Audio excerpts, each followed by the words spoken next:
Hello students, welcome to NS classes. Myself Neena Singla. आज हम 9th class का 4th chapter start करेंगे, linear equations in two variables. ठीक है, जो हमारा पॉलिनोमियल चैप्टर था उसमें मैंने आपको लीनियर इक्वेशंस के बारे में बताया था। एक बार फिर आप इसका इंट्रोडक्शन देख लो लीनियर इक्वेशंस का। लीनियर इक्वेशंस, देखिए लीनियर इक्वेशंस हमारी तो वन वेरिएबल में होती है। Linear equation in one variable, linear equations in one variable. ठीक है, जब वन वेरिएबल में लीनियर इक्वेशन होगी स्टूडेंट्स, तो किस फॉर्म में होगी? ax plus b equal to 0। ठीक है, इतनी पॉलिनोमियल थी, जब हम इक्वल टू 0 लगा देते हैं that is called equation. Clear? Where a and b are real numbers, where a and b are real numbers and a is not equal to 0। जहाँ यहाँ पर a है जो आपकी 0 नहीं है, कोई ना कोई आपका नंबर है, नेचुरल नंबर है या फिर इंटीजर है, नेगेटिव भी हो सकते हैं, पॉजिटिव भी हो सकते हैं। Is it clear? ठीक है, वन वेरिएबल का मीन्स हमने सिर्फ एक ही वेरिएबल यूज किया है, that is x। For example 7x plus 9 equal to 0। ठीक है, या फिर कुछ भी ले सकते हो आप, 3y प्लस 2 इक्वल टू 0। तो जो ये दोनों इक्वेशंस है इसमें हमने ओनली वन वेरिएबल को यूज किया है, तो these equations are called linear equation. अच्छा, लीनियर का मीन्स जिसकी डिग्री क्या होगी? 1 होगी। ठीक है, डिग्री मीन्स हाईएस्ट पावर जिसकी क्या होगी? 1 होगी, that is called linear equations in one variable, अगर हम एक ही वेरिएबल का यूज करते हैं। सेकेंड जो टाइप है इसकी, linear equations in two variables.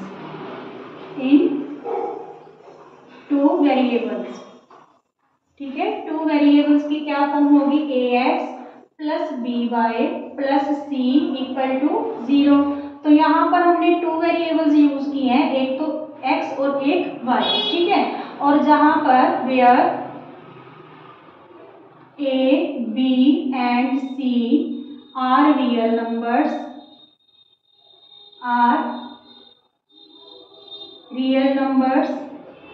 and a and b are not equal to 0। जो a और b की वैल्यू है वो 0 नहीं है। ठीक है, यहाँ पे हमारे टू वेरिएबल्स हो गए और ये लीनियर इक्वेशन है क्योंकि हाईएस्ट डिग्री क्या है यहाँ पे? 1 है। ठीक है, हाईएस्ट पावर सॉरी, तो मींस डिग्री 1 है, इसलिए ये लीनियर है और टू वेरिएबल्स में है। तो ये पूरा चैप्टर हमारा इसी पे डिपेंड है, linear equations in two variables. Is it clear? जो आपका linear equation in one variable होगा बच्चों, उसमें सिर्फ वन सोल्यूशन निकलेगा। फॉर एग्जांपल अगर आप ये देखते हैं तो 7x प्लस 9 उधर जाके क्या हो गया? -9। तो x की वैल्यू क्या आ गई? -9/7। ठीक है, तो यहाँ पे क्या आ गया? सिर्फ only one solution, unique solution रहेगा जब आपकी इक्वेशन क्या होगी? इन वन वेरिएबल में होगी। ठीक है, बट जब आपकी इक्वेशन टू वेरिएबल्स में होगी तो यहाँ पे एग्जाम्पल के तौर पे 7x plus 3y plus 9 equal to 0। तो यहाँ पे आपके मैनी सोल्यूशंस होंगे क्योंकि आप x की कुछ भी वैल्यू पुट कर लो तो y की एक अलग वैल्यू आ जाएगी। Okay, thank you. Hello students, आज हम 4.1 एक्सरसाइज करेंगे linear equation in two variables में।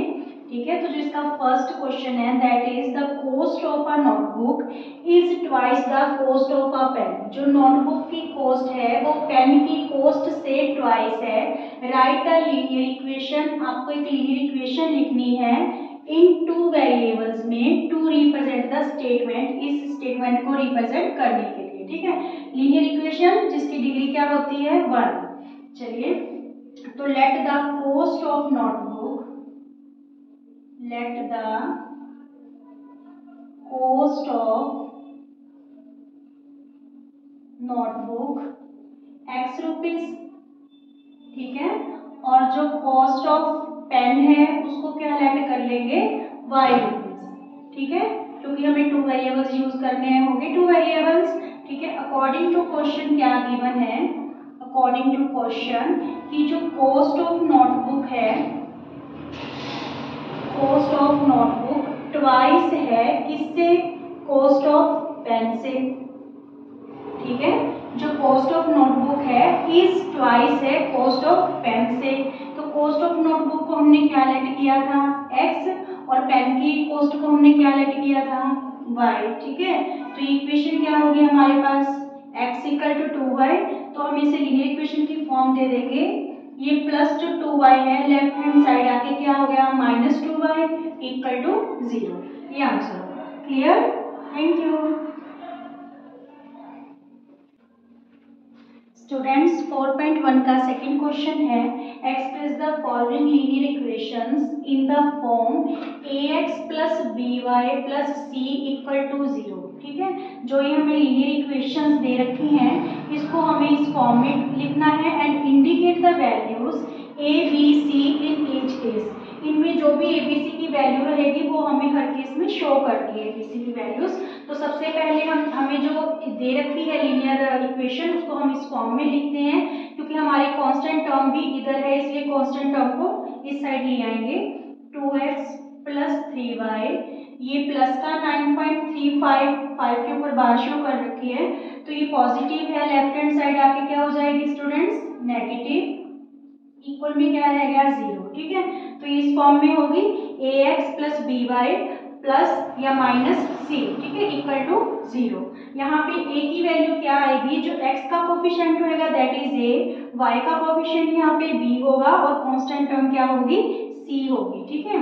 तो a की वैल्यू क्या है 2, b की वैल्यू 3, c की वैल्यू माइनस 9.35 ऊपर बार। This one is the answer. Clear. Second है x minus 5y minus 10 equal to 0।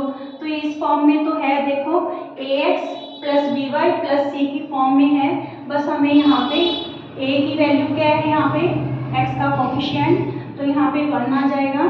b की वैल्यू क्या है, माइनस 1/5, ठीक है, y/5 मीन्स जो y का कोफिशिएंट है माइनस 1/5, और c की वैल्यू क्या है हमारे पास minus 10। This one is the answer, ठीक है। और जो थर्ड इक्वेशन है आपकी minus 2x plus 3y equal to 6, ठीक है।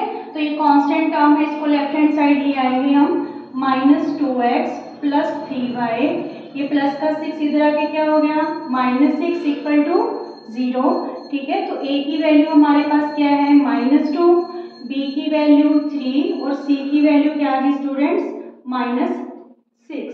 Is it clear. बहुत इजी है ये सब सारे के सारे सम्स। और जो आपका फोर्थ पार्ट है that is x equal to 3y, x equal to 3y है आपका जो फोर्थ पार्ट है इसका, ठीक है। तो यहाँ पे देखिए आपके पास ओनली 2 टर्म्स गिवन है, constant term is not given in this part, ठीक है।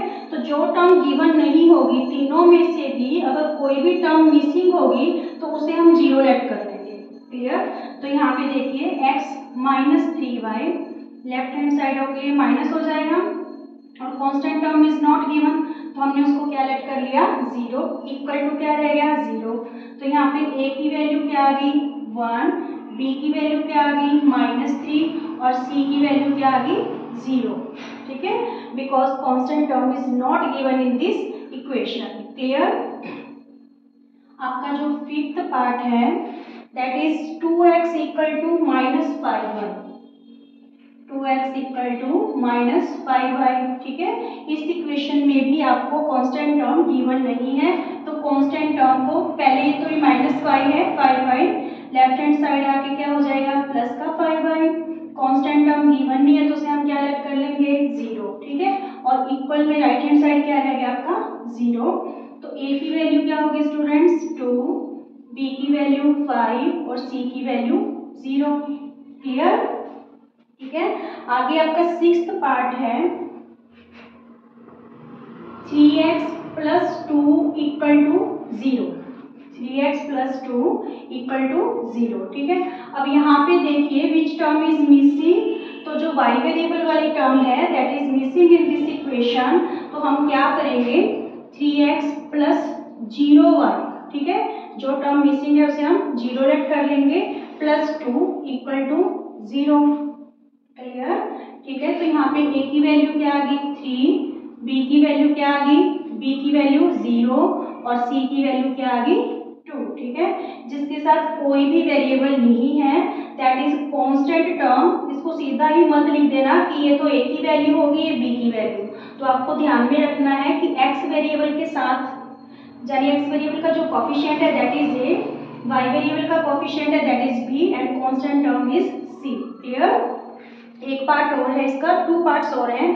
y माइनस 2, 7th है आपका, y minus 2 equal to 0। Now which term is missing in this equation, ax, ठीक है, ये टर्म मिसिंग है तो इसको हम 0 लेट कर लेंगे। 0x plus y minus 2 equal to 0, ठीक है। तो यहाँ पे a की वैल्यू क्या आ गई स्टूडेंट्स 0, b की वैल्यू y का कोफिशिएंट 1, ठीक है, तो b की वैल्यू 1 आ गई एंड c की वैल्यू क्या आ गई आपके पास -2। Clear. Last part of this question 5 equal to 2x, एक पार्ट है आपका 5 इक्वल टू 2x। तो ये 5 को राइट हैंड साइड ले जाओ स्टूडेंट्स, -5 हो गया equal to 0। Which term is missing, y variable वाली, ठीक है, तो 2x plus 0y minus 5 equal to 0। जो भी टर्म आपकी मिसिंग होगी तीनों में से उसको हम 0 पुट कर लेंगे। तो यहाँ पे देखिए a की वैल्यू क्या आ गई स्टूडेंट्स 2, b की वैल्यू क्या होगी 0 और c की वैल्यू क्या होगी -5। ये हमारा क्या आ गया, आंसर आ गया। Is it clear to all. ये 4.1 का आपका लास्ट क्वेश्चन था, 2 ही क्वेश्चन है इस एक्सरसाइज में और जो कि बहुत ज्यादा इजी है। Okay, thank you.